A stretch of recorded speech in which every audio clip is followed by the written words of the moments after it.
naman ng temang Journeying Within o paglalakbay sa kalooban. Sa paglalakbay patungo sa tahanang Nazareth Retreat Center, sinagawa namin ang katahimikan bilang tanda ng pagsuko at pagtitiwala. Sa ating pagdating sa tahanang Nazareth, bagaman ang ilan ay lupa at ang diwa ng retreat ay hindi pa gaanong nadarama, ang alituntunin na muling pinaalala ni Ginoong Jerome ay ating pa rin pinakinggan ng mataman. Unang ginawa namin ay ang istasyon ng krus, kung saan lahat ng unang grupo ay aktibong nakilahok.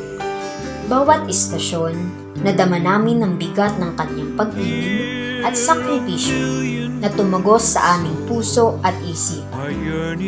Sama-sama tayong nag-alay ng sarili sa taimtim na pananalangin sa 14 na istasyon ng krus.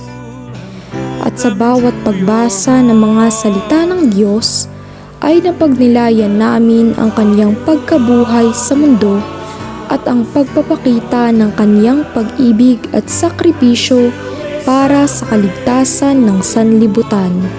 Naghanda na rin ang lahat para sa gaganaping banal na misa.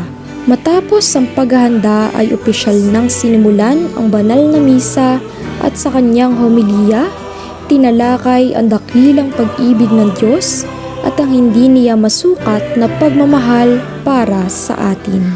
Nasundan naman ito ng talk ay sinalaysay niya ang konsepto ng retreat sa iba't ibang kahulugan nito.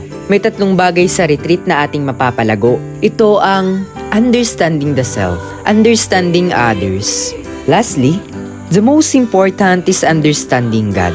Ang Diyos ay gumagalaw sa iba't ibang pamamaraan. At tinapos ang mga aktibidad sa unang araw sa pamamagitan ng night prayer kung saan ay nagtipon-tipon kaming lahat sa iisang lugar at ipinadala ang aming mga panalangin para sa Panginoon. Ikalawang araw, nagising kami sa isang panibagong araw na nagpapaalala ng presensya ng Diyos sa bawat simula. Sinimulan namin ang araw sa isang pananahimik at sayaw na tinatawag na Dance of the Spring. Isang malikhaing panalangin na nagpapaalala sa amin ng kagandahan at biyaya ng buhay. Sa bawat pag-indayog ng aming mga katawan at kamay, nadama namin na ang Diyos ay ating kasama anumang aga ng oras. Second talk, Be a Lotus, ika nga niya. Iyan ang ibinahagi ng aming retreat master na nakaantig sa akin. Sa mundong puno ng panganib, problema at tukso, maging isa ka sa mga taong nagbibigay ng kislap ng pag-asa at alab ng pagmamahal at may positibong pananaw. Tinalakay dito ang mga desisyon at mga paglalakbay sa buhay ng isang tao.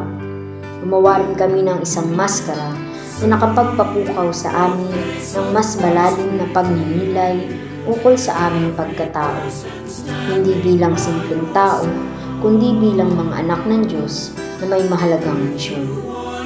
Tinalakay dito ang pamagat na The Prodigal Father and the Two Sons. Sa talk na ito ay nakita namin ang pagmamahal at pagpapatawad ng isang ama, ng Panginoon, sa sangkatauhan, makasalanan man o hindi. Kaya naman, sa ating ikalawang aktibidad, ang ating mga kamalian at kasalanan sa papel ay sinulat. Nagkaroon kami ng group sharing tungkol sa biodata ng aming personal God. Mula sa group sharing ay naunawaan ko lalo ang pagsaklolo sa atin ng Diyos sa iba't ibang pamamaraan. Pinagnilayan ang mga katanungang, sino nga ba siya para sa akin? Ano siya sa aking buhay? Ang bawat isa sa atin ay nilikhang kawangis ng Panginoon. Kaya naman tayo ay mayroong dignidad at ito ay ang hindi mawawalang parte ng ating pagkatao.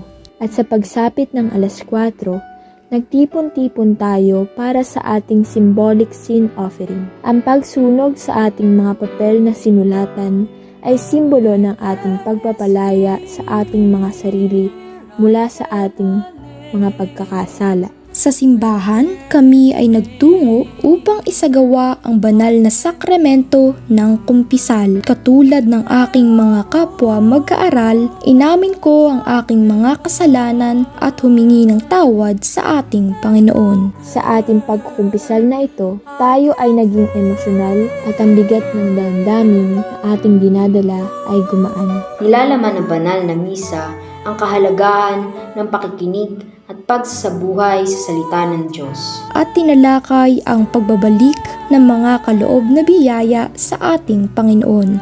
Ang ikaapat na pananalita ni Brother ay kanyang binahagi. Ito ay pinamagatang The Soul's Journey to God, Saint Teresa of Avila's Interior Castle. Pinapahiwatig nito na ang puso ang marapat na sentro ng ugnayan natin sa Panginoon. Pinupunto sa atin ni Brother na upang mas maging bukas tayo sa Panginoon, ay mahalagang makamtan natin at pasukin ang kaloob-looban ng ating mga puso. Natapos ang araw na ito sa pagsasagawa ng Exposition of the Blessed Sacrament. Ito ang pinaka-highlight at nakaantig sa amin ng sobra. Naglaan tayo ng isang oras na katahimikan na sinamahan ng mga awitin.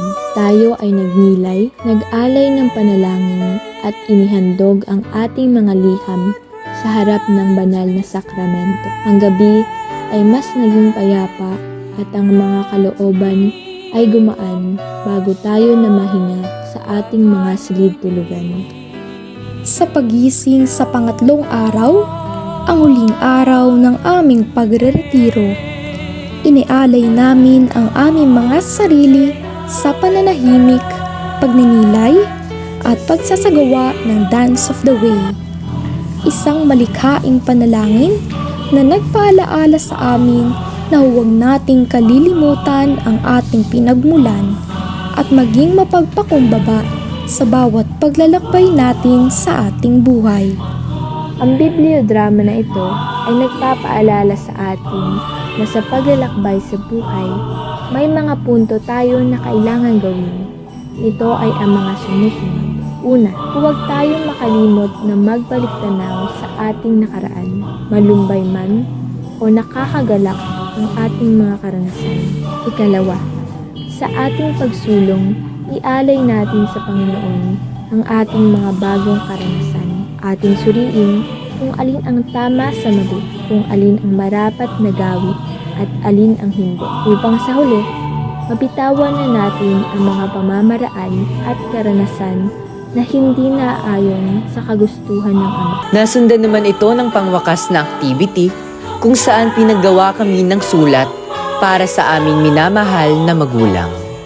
Bagamat ang mga mata namin ay may bahid pa ng luha, buong pagkatao naming inialay ang aming mga sarili sa banal na misang sa kanyang humiliya, tinalakay ang pagsasabuhay sa salita ng Diyos sa araw-araw nating pamumuhay.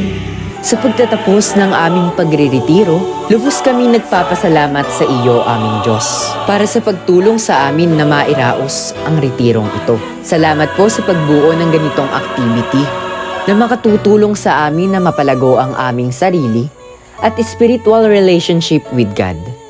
At sa lahat ng bumubuo sa Tahan ng Nazareth Retreat Center, lubos po kami nagpapasalamat mula sa kaibuturan ng aming puso. Maraming salamat po.